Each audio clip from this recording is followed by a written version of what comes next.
Hello. I wanted to take a moment to chat about the final project that you were working on for English class. This project is really important, one, because it's worth a lot of points, so it will significantly influence your grade, but two, it is really a way for you to think about everything that you've learned this year and to kind of bring it together into one place and to see how all of the little pieces connect and how everything fits together. Also, it really is allowing you to kind of tap into your creativity. You have the option of the one pager, the slideshow, or the Flipgrid video. And each of those really allows you to get creative and have some fun. So, this project is meant to really allow you and me to see what you know about analyzing literature and how you are able to dig deeply into a text and find meaning. So, I wanted to take a moment to give you some kind of tips on your project. So, one of the big things that I want you to sort of focus on in this project is the theme. Remember, the theme is the central message that the author is trying to send with their story. And it's a message about life, it's a message about human nature. So, when you're trying to figure out maybe how to kind of organize your project or how to focus your project, I want you to start with the theme. Remember that you'll be including and discussing elements like plot, conflict, characters, characterization, character change, are characters static or dynamic?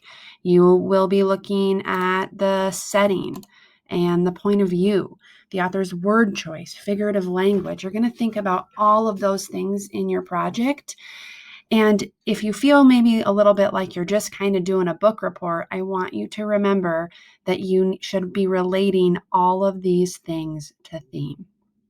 Think about how each of these contributes or supports or proves or develops the theme of the story.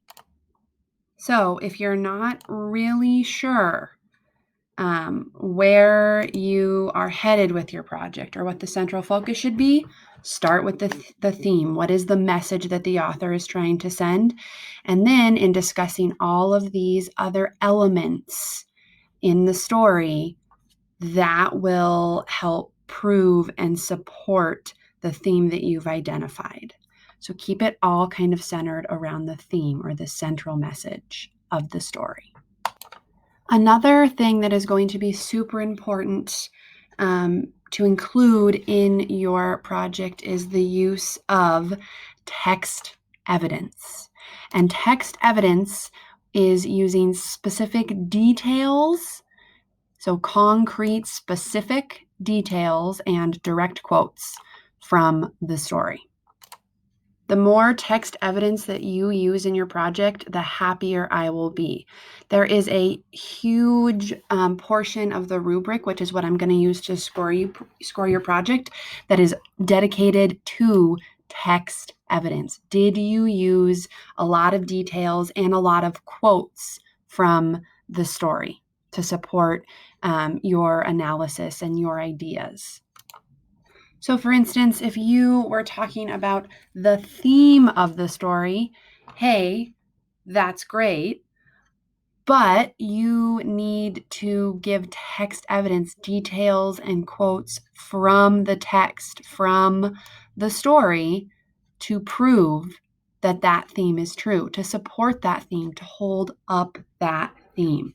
This is also true for anything you say about characterization or plot or setting or the conflict or anything at all. You have to be able to prove that what you're saying is true, that your analysis is correct. You do that by going into the text, into the story, and finding the evidence, finding the details and the quotes that support what you are saying. So, for instance, let's say you're working with To Build a Fire and you want to say that the theme is never underestimate the power of nature. Okay, that's great. You need to prove that that is the theme. You need to give me a lot of details, a lot of evidence from the story. That can come in the form of direct quotes, and it can also come in the form of very specific and concrete details from the story. When you do include direct quotes in your project, you're going to want to make sure that you cite them correctly. They're not your own words, they're borrowed words from another writer, the author. So you're going to want to make sure that you give credit where credit is due.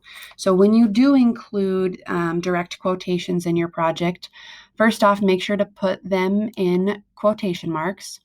So here is where the quote would go. From the story, it's surrounded by quotation marks.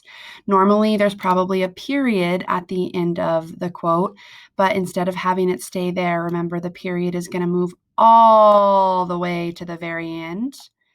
And then lastly, after the quote, you need to use parentheses. That's what these things are. And you need to include the author's last name and then the page number where you found the quote. So here's an example. So this is a quote from the short story that we read called The Leap. Let's say that you wanted to include this in your project. If you were working with this story, obviously no one is.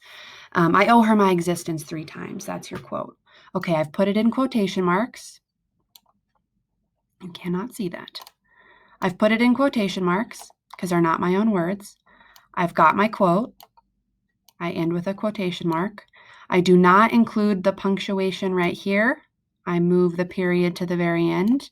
And then in parentheses, I have my citation, right? Giving credit to who said these borrowed words.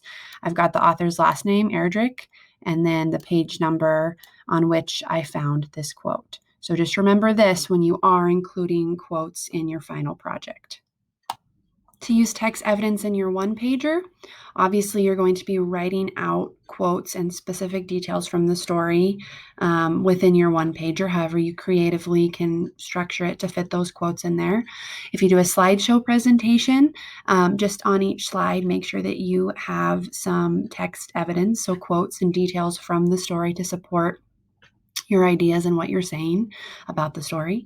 And then if you are doing a Flipgrid video, you can use the whiteboard and the text feature option in addition to the sticky note option to help you like type up quotes and include that specific and direct evidence from the text in your video. So just a quick recap. For your final project for English class, you need to select and read carefully a short story. Take notes on that short story and really take some time to kind of analyze it and think about it before you get going on your project. You have 3 options for a project. You can do a one-pager, a slideshow presentation, or a Flipgrid. You need to create the project and make sure that you include all required elements such as theme, setting, character, characterization, point of view, conflict, plot, so on and so on. And then once you've created your project, make sure that you review the rubric that I'm going to use to score it and revise it to make any changes to make it nice and neat and beautiful and the very best that it can be. And then lastly, you just have to submit your project, which is due this Friday, June 5th by midnight. Some final reminders for you. Remember that it's really important to go back and reread and dig deep into the story while completing your project. One read's probably not enough. You're probably going to have to go back in and really dig into the story to analyze it and find what you're looking for. Remember to sign up for a conference this week. In the weekly email, I sent a link to a sign-up sheet. You can sign up for a one-on-one conference, and I will help you work through your final project. Remember to connect everything in your project to the theme. That is kind of what our central focus is, the theme of the story. Remember to use a lot of text evidence. I'm going to give big points for that. And lastly, have fun and be creative. Use color, use videos, use stickers. Like, go for it. Have fun. I can't wait to see what you come up with.